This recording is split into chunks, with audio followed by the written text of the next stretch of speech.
I think we've had here four very different and yet in many ways intersecting presentations. And I would just like to raise a couple of questions that are on my mind after listening to these four very interesting presentations. The first is how each of you would assess the importance of charismatic leadership for sustaining socialism in these countries.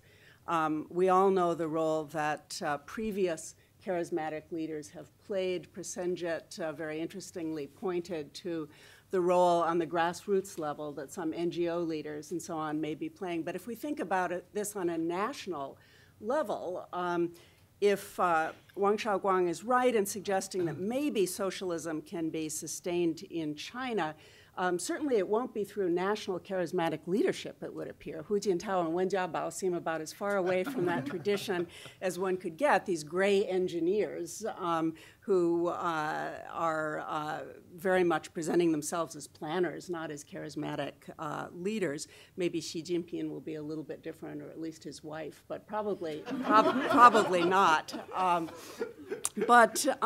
So that's one question I have. The other question is, how important do you think a kind of commitment or interest or attraction to social justice among the populace is to sustaining socialism? And it may come out of the socialist tradition, or it may well predate it. But it seems to me a very interesting issue that all of you have gotten at in one way or another. But, you know, and Prasenjit was talking about collective ownership and the importance of collective ownership. But it seems to me that, ironically, the thing that today is most threatening to collective ownership is the so-called socialist countryside construction, the 社会主义新农村建设, which is actually taking away land through all these land swaps in the name of socialism and constructing socialist villages. And the disputes that we're seeing at the local level, many of the most violent disputes in China, are precisely over who has the right to the land and who can distribute this kind of ownership, with many ordinary people, I think, feeling a very strong claim to social justice that may come out of the socialist tradition. It may be intensified by it, or it may in some ways be critical of the socialist tradition by using pre-socialist, if you will, values to critique the state. So those are two questions on my own mind here, but perhaps we should open it up to a couple of more questions, and then we'll let the panel respond as you wish. Yeah, Regina? I had a question. Could we also have people identified? Yes, yeah. Hi, Regina Abrami, and I'm here at Harvard over at the Business School. And thank you for that very kind. I have a question that has to do with something that didn't come up, but I'm curious how it varies across the cases. One is religion. So to some extent, Mao offered an experiential moment, saying, you know, go down to the countryside. These sorts of change, you know, that you would change through these things. And the question was, to what extent did those ideas come out of the religious tradition, or did it come from exposure to, you know, education theorists at the time, you know, John Dewey in China, you know, this sort of piece. So to what extent would you say that religion, as it operates in the case that you're looking at, matters for what we're seeing now in terms of sustainability, so tradition is religion, or did it shape the paths of each of these revolutions in different ways? Let me take another question, and then we'll turn back to the panel. Prerna? I just wanted to push actually one panelist to, I think, something that came up in almost all the presentations in different ways, but particularly in Dr. Professor Duara's, and this was this relationship between nationalism and socialism. And in many ways, the end of colonial rule forms the backdrop for all of these countries, whether they transition to socialism or not. And I was just curious as to what extent, what role you think nationalism plays in the decision or the transition to socialism or not, and whether in turn it then affects or brings into effect a peculiar form of socialism. And finally, perhaps more provocatively, whether it is the case that socialism might in turn engender nationalism, which could in turn then be mutually reinforcing. And so I saw this relationship between nationalism and socialism kind of come up, particularly in the first two presentations, and I was wondering if the panelists could talk a little bit more about it. don't we turn back? May I start with you? Yeah, there's so many fascinating questions. I mean, to begin with your point, Liz, about charisma. I mean, there's sort of routinization of charisma, you could say. That's happened to the Chinese Communist leadership. I think charisma is very important. I think where India differs from, of course, China and Vietnam is that it's a democracy. So there's much more autonomy at the different levels. You could speak of NGO charisma. You could have present leaders could still have charisma. I think that could be a vehicle for socialism. But contrary, caste is very, is antithetical to collective organization in many ways. In which, so that's I think a very interesting point of contrast. I think you raised the question of religion. Religion again is, Prashanjit said something which is very interesting, which is he pushed it back before the Russian Revolution. I think that's important because if you look at 19th century India, the idea of Vedic socialism, actually, and there may be parallels in Vietnam and China, that our cultural and religious traditions were actually once egalitarian and collective. That's sort of the imagined idea before this nasty thing called caste came sometime in the 5th or 6th century AD. And, so we are recovering, as he said with Nehru also, we are recovering our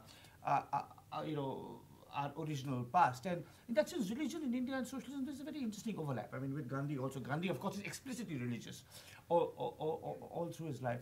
On nationalism, I'll just make one last point. And I think the Indian Communist Party has always had this problem in all its varieties. The Vietnamese and the Chinese Communist parties were so closely identified with nationalism. I mean, they were in many ways the carriers and vehicles of nationalism. You could say the most progressive, advanced guard of nationalism. In India, communists have always been on the defensive because their fatherland was somewhere else. And, but that's unfair to them. The Indian National Congress and Gandhi had hegemonized the space of nationalism to themselves. So they had to define themselves as, standing for a larger universalism, which was then thrown back at them as saying that, you aren't nationalist enough. So just one last point I think on nationalism is quite interesting. The Communist Party of India, Marxist, at the annual conclave, they have 4 portraits on the dais, and these are Marx, Engels, Lenin, and Stalin. So there's not a single Indian, and that's often held against them. So in India, actually, this divorce, and which is why the non-Marxist socialists, like Jayaprakash Narayan and Lohia, whom Prasanjit mentioned, could claim they were socialist and nationalist. So the dynamic is quite different. Prasanjit, would you like to? Yeah, many questions. I'll try to be fast about. Charismatic leaders for socialism. I think precisely because socialism in all its varieties is now exists only in a minor and disguised key, it would be hard to sort of mobilize on whatever is known about socialism.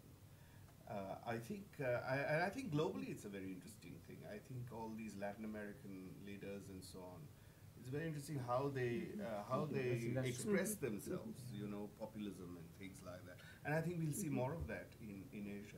We're going to see much more of that kind of thing. But in that funny way, Thaksin is also, he was pro-poor, he was socialistic, he was the richest man in the world, but all these very complex, contradictory sort of, the ideology is not going to be pure anymore.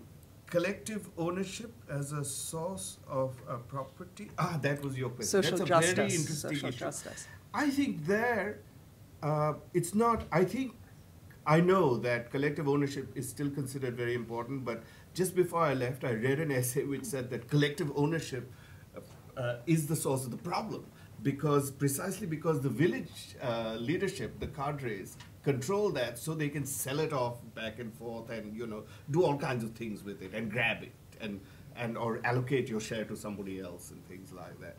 But that is much more, I think that's not the notion of socialism as a form of social justice, but it is the state domination, or it is the party domination of it, which is the problem. But I don't know what it means down at the reception level, which is the question you were asking. But I think we need to make that distinction, right? And I do think that there is. I think just like as in Vietnam, you have collective ownership. In China, you had multiple levels. You had, in South China, you had this double system. What's it called? The Liang Tian Yizhu or something like that. Right? No, Liang Ju Yi Tian. Right? So you had this idea of surface rights and subsoil rights and all of those kinds of things. So That is, I think, I don't know how to measure it though. I mean, it's possibly there, and there are different ways to think of it. Religion as tradition, this is a very big, complicated question, but I do think that it's very important to understand how religion is being transformed in the secular world today. What happens to notions of transcendence and so on. I'm not going to, because that's the subject of a book I'm writing, so I'm not going to get into it. Yeah, I'm not going to get into it. I think the issue of nationalism and socialism is a very interesting one.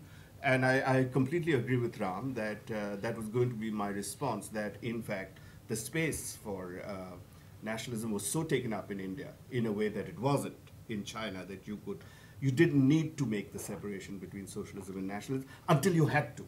And you had to once, of course, the Chinese state, the socialist state was constructed.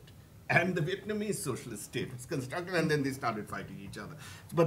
So I think the interesting issue there is that you are operating within, I mean, even for socialism, nationalism becomes the container, the skin, right?